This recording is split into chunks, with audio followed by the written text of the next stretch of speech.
Ótica Mundial, onde você vê o mundo melhor.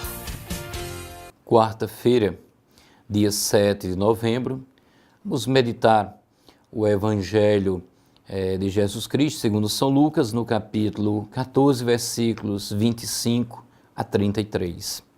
Proclamação do Evangelho de Jesus Cristo, segundo São Lucas, glória a vós, Senhor. Naquele tempo, grandes multidões acompanhavam Jesus. Voltando-se, ele lhes disse: se alguém vem a mim, mas não se desapega de seu pai, sua mãe, sua mulher, seus filhos, seus irmãos e suas irmãs, e até da sua própria vida, não pode ser meu discípulo. Quem não carrega a sua cruz e não caminha atrás de mim, não pode ser meu discípulo. Com efeito, qual de vós, querendo construir uma torre, não senta primeiro e calcula os gastos, para ver se tem o suficiente para terminar? Caso contrário, ele vai lançar o alicerce e não será capaz de acabar. E todos que virem isso começarão a caçoar, dizendo: este homem começou a construir e não foi capaz de acabar. Ou ainda, qual rei que ao sair para guerrear com outro, não se senta primeiro e examina bem se com 10.000 homens poderá enfrentar o outro que marcha contra ele com 20.000? Se ele ver que não pode, enquanto o outro rei ainda está longe, envia mensageiros para negociar as condições de paz.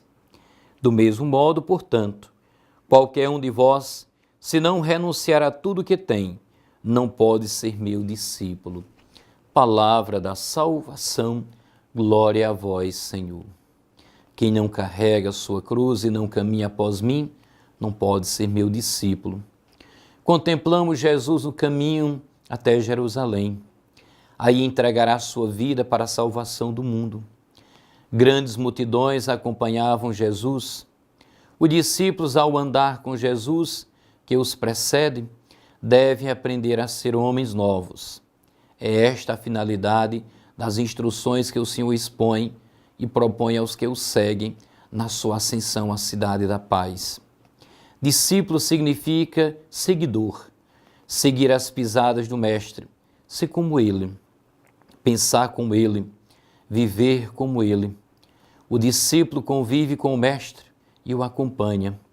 O Senhor ensina com atos e com palavras. Viram claramente a atitude de Cristo entre o absoluto e o relativo.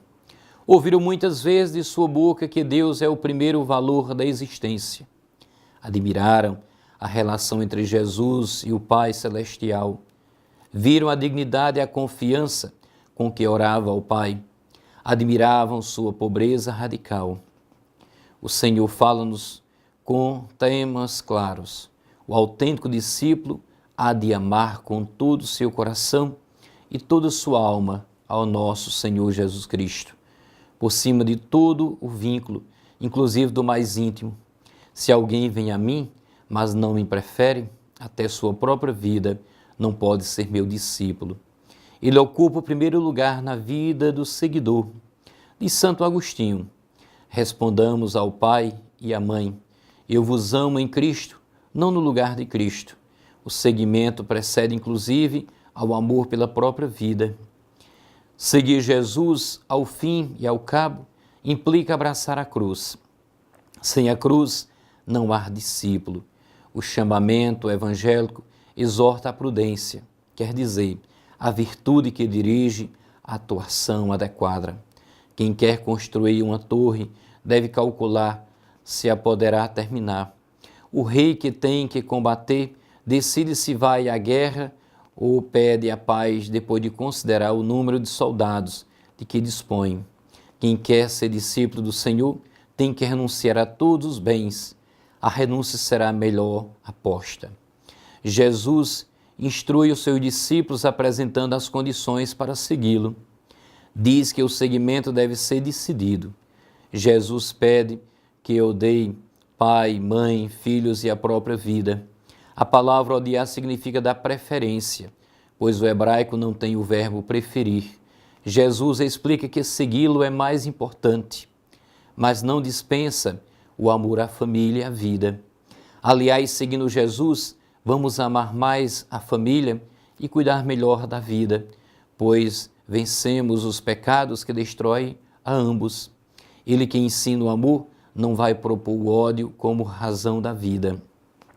A outra condição para segui-lo, pegar e carregar a cruz, caminhando atrás dele. É um grande desafio, e atrás dele não é somente seguir Jesus seus passos, mas viver como ele viveu. Não se trata de sofrimento, mas de vida entregue, por amor, para a redenção do mundo. Estamos com ele nessa missão. Para fazer isso, diz Jesus, é preciso calcular bem se vamos assumir com toda radicalidade e perseverança. Do contrário, vai ser como o rei que saiu para uma guerra e não mediu a força do inimigo, vai ter que se entregar e negociar a paz. Ou como o outro, que começou a construir uma torre e não calculou quanto iria gastar e não deu conta de continuar. Todo mundo vai debochar dele. É preciso calcular. Do mesmo modo, deve agir quem quer seguir Jesus, ver aonde Jesus vai e assumir para valer.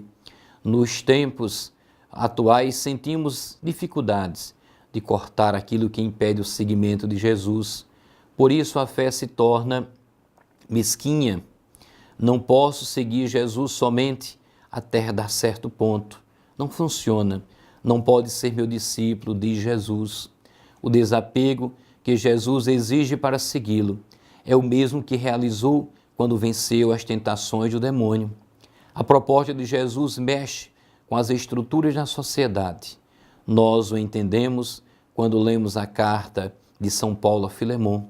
É um bilhete particular que mostra como Paulo pede que Filemon aceite de volta seu escravo fugitivo, Onésimo, não mais como escravo, mas como irmão querido na fé, pois Paulo convertera quando estava na prisão. É essa a dinâmica de quem vive radicalmente ao seguimento a Cristo. Deus abençoe a todos e um feliz e abençoado dia.